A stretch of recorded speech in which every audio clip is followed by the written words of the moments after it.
Hello friends, welcome to my mobile homestead. If we haven't met yet, my name is Anne, and you are watching A Funny Thing Happened on the Way to the Garden. Today, I need to make more hair gel. A while back, I was buying a specific hair product that is now discontinued, and I was looking for something to replace it, and I just wasn't finding anything I liked. And then I thought about, well, maybe there's a way to make my own. So I Googled it. Turns out it's very popular in Brazil to make your own hair gel out of flax seeds. So that's what I've been doing since, and I love it. It holds everything in place really well. It also makes my hair incredibly soft. When I take it down and run my fingers through it, it's amazing. This video I'm gonna dedicate to my little sister. Hi, Amanda. I told her about this. We have the same hair, so I'm going to show her and all of you how to make your own hair gel. And it's very frugal, very easy to make. All you need is some whole flax seeds, not the ground, get the whole ones, some distilled water. Optional is a couple of essential oils. I use rosemary because I wear my hair up all the time, so I am losing a little bit on the sides and in the front, and then lavender because it smells pretty. And that's also what's in my shampoo and conditioner. And then you just need some sort of travel tube to put it in. I just got this, a full set at Walmart, 4 of them for like $4. You'll need a measuring cup, a small saucepan, and then I like to use a rubber spatula. This only takes about 10 minutes to do. It's good for a week in the fridge, so I just store this in my fridge. I grab it each morning, put it back in. Super simple. And here, I'm gonna warn you, like most hair gels, it looks kind of like snot. That's what it looks like. Yeah, not real attractive, but very effective. You just rub it between your hands and run it through your hair. I almost forgot, you do need something to filter it through because the seeds get really snotty and kind of stuck together. So I've got this, and then also I filtered a second time through a thin towel. In my family, we call them tea towels. They're just a little kitchen towel that you can get at Walmart. This is mostly ratios. I do 1.5 cups of the distilled water to about 1/4 cup of flax seeds. So you just put those in your saucepan. This is about it. You just stir it so it doesn't stick to the bottom. And I'll show you what textures you're kind of looking for, what consistency.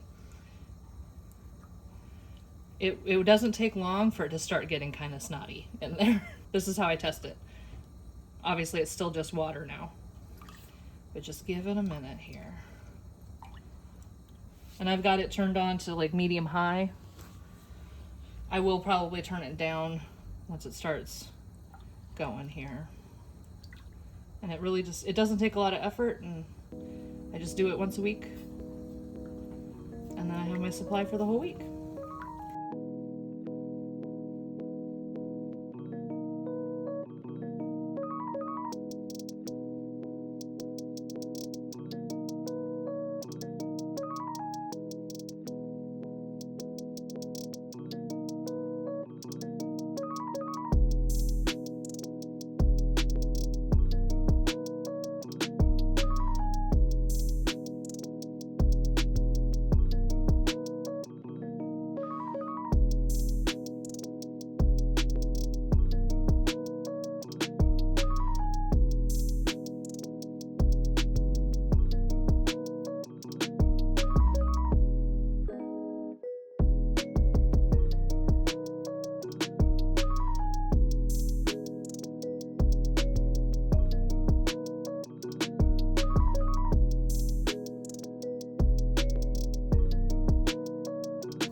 That it's starting to bubble, it really won't be long before we hit the right consistency. Turn it down just a bit. Now I'm at about medium. This seems like a lot, but it's gonna cook down, and also we're gonna lose some of it in our filtration process here. Now I'm turning it down. I've got it on 2 on my stove, which would be like low. You can start to see it is thickening up a little bit. It's not quite just a straight drip. It is getting a little thicker. just like to keep it moving because those flax seeds will stick pretty hard.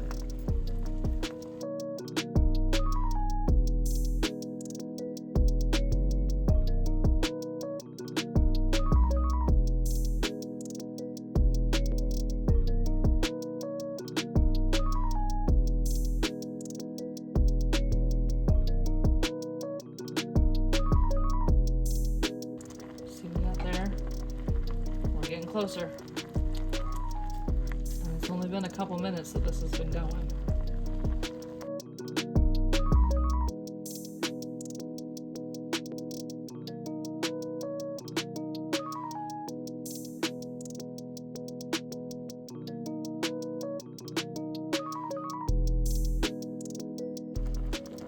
See, we're starting to see it's kind of, we're not quite at the consistency yet. It'll get a little snottier first.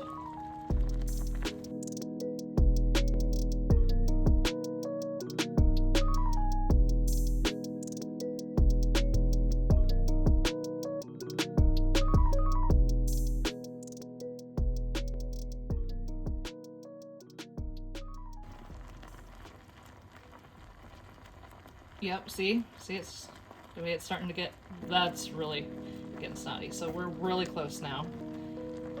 Keep in mind it will thicken up more when it cools.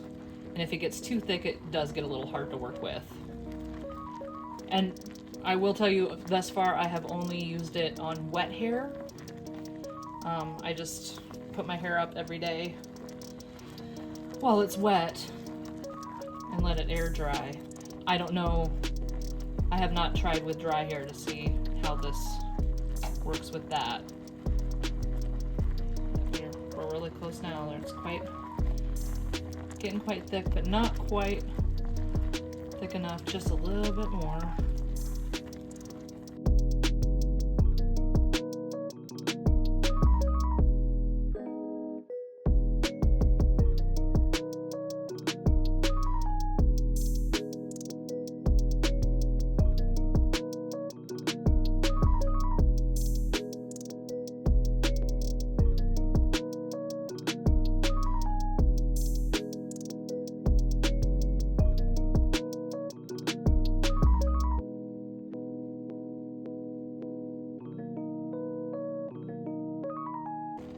I'm gonna let it go just a tiny bit longer, but really we're at the point where I could filter it. I'm just gonna let it cook down just a little bit more.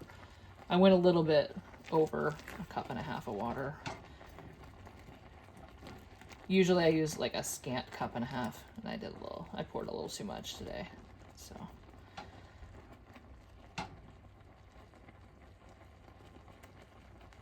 There we go, that's what I'm looking for right there. So, let me just turn that off. I'm gonna put my strainer, dump this all in. And then I just use my spatula to kind of move the seeds around, get more of that gel out. And as it cools, the seeds will start to stick together a bit too. And they do stick quite a bit. But I'm going to use the spatula to scrape the bottom of this, and I just don't want any of the seeds in it. And then I just take the spatula and kind of scrape the gel off the outside of my strainer. Again, it is going to thicken up more too. But as you can see, as it's cooling, it is getting thicker too. You can see there are little seed bits floating in it, the little brown bits, which is why I filter it again. This is how I filter it. It's not anything fancy. Dump it on here. Gather this up. Now, you can wait for it to cool a little bit longer. I kind of have Teflon hands from all the cooking I've done over the years. So I just twist this up. Ooh, even for me, this is kind of hot right now. I just twist up the little towel and gradually squeeze all this out. So you just keep tightening up the little bundle here. Squeeze it all out. Ooh. See it, look, this is, yeah, it really thickens up for you. And there, I've squeezed that all out. There is still a little bit of sediment in there, but I mean, look how much we got out. We got a lot of the bigger chunks out. And this I just rinse off and throw in the laundry, it's fine. So now I got a thicker gel here. See, it thickens up a lot as it cools. So you don't need a whole lot of essential oils. There isn't very much here. So I try to get 1 drop of rosemary and 2 drops of lavender, but a lot of times the 1 drop of rosemary turns into 2. See? 2. But that's okay. And then I'll do 3 of lavender since I got 2 of that. 1, 2, 3. And that's just because it smells a little better than the flax seeds. And this just smells like cooked flax seeds, which isn't a bad smell. It's just lavender and rosemary go with the scents that are already in my hair. So why not? Just mix that around, get all the essential oils mixed through there. Since it's a thick substance, stir it quite a bit. You can filter this again through like the other end of the same towel if you're very concerned about the little tiny brown bits, but you know what? I have brown hair, so no one would notice anyway. Now, we just grab our little tube. All right, so it's just a little silicone tube that I wash out each week. And what I do is I squeeze the tube tight and I start to pour. And then I gradually creating more space in there. And then it kind of does a suction thing, just bring it in. And I just made more than what my tube can handle, apparently. But there we go. Now I have hair gel for the week. Like I said, you just store this in the fridge. This is already pretty cool. So that's it. Super simple, very cost effective, much more natural for your hair. And here, as promised, we'll take this down. So you can see it's pretty stiff up here, right? And it holds my hair in place really well. But as soon as I take it down, it still has a bit of a hold, but it's not that crunchy hold when I take it down. And then it just rinses right out. It's very nice, and it keeps my hair extra soft. And there you go. Amanda, you can make your own now, and hopefully it works out just as well for you and all of the rest of you as well. Definitely a nice little project to try that doesn't take a lot of equipment. It doesn't take a lot of time. And like I said, essential oils are optional in it. That's just a personal preference. And you can add whatever essential oils would be good for things for your hair. So I hope you enjoyed learning how to make your own hair gel today, and we'll see you next time.